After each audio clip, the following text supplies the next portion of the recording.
Now that we have our account set up and we've favorited our room, it's time to go into the room to see what's available. So it's going to ask you for this room code. It's in the lower right or lower left corner of your screen. It will change, so don't worry about writing it down. You just have to look at it at the time, and this prevents other people from going into your room on accident because they can put in their code and it won't get them into your Vivi. I'm going to go through a few of these things. Some of these we'll go into more detail on. The share screen is self-explanatory. That's how you go in there and share what's on your device to the main display so that all the students can see. On that one, it does give you options to share audio and things like that. So just make sure you've checked everything that you need to so that if you're showing video or something like that, sound will come through on the panel itself. Play content, it's something that you may find helpful. There is a drawback behind it. Whenever I go to play content, I can sequence things ahead of time. I can create numerous playlists, but the problem becomes whenever I go to do this, I can't save things from my Google Drive into a playlist. So I think that's a bit of a drawback. It tells me that I can't save local items. So you use this, I would say at your own risk. It's not a risk.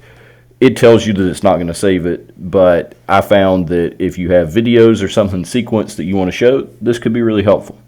If you have a lot of stuff from Google Drive or local files, you may want to stay away from this because you're just going to have to rebuild it anyway.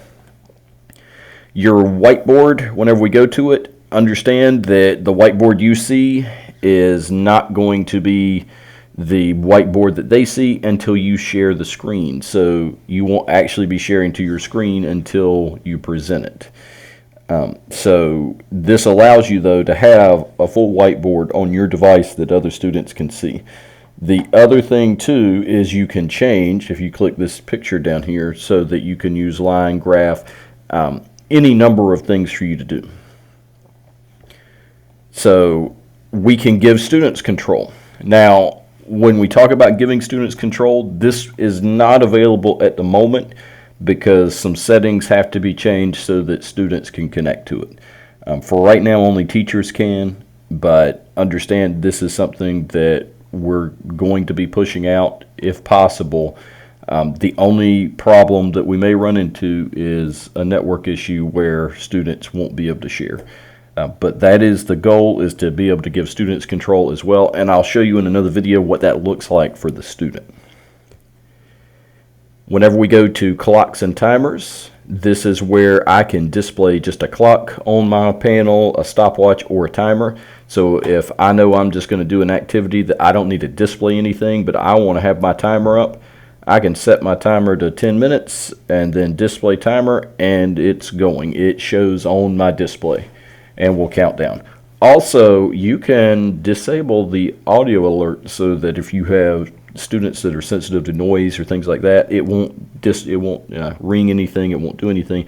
It'll just count down until time's up. Whenever we look at the other items, we have screenshot, which will be available once you start sharing your screen. So you have to share your screen before that's available. The message class, you can send a message out to your class. They do have to be a part of the room, though. Otherwise, they won't see it. Also, it won't notify them unless they set up notifications on their device. So take this for what it is. I don't know that it's going to prove entirely helpful for everybody, but you may find it helpful to send out messages to your class. The assessment piece probably isn't what you think. There's no questions involved with it. What you see is what you get for this. You can set multiple choice, number of answers, and then what the correct one is.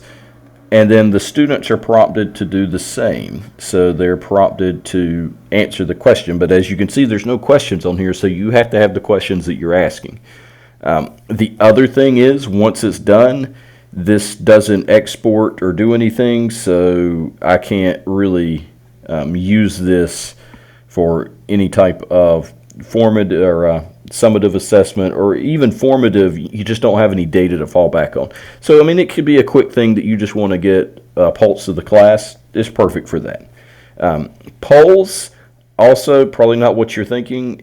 there are specific feedback things that you can ask, and if they're not here, then you can't ask it.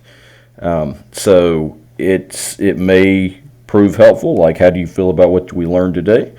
Okay, you can start the poll and then get the pulse of the class to see what's going on.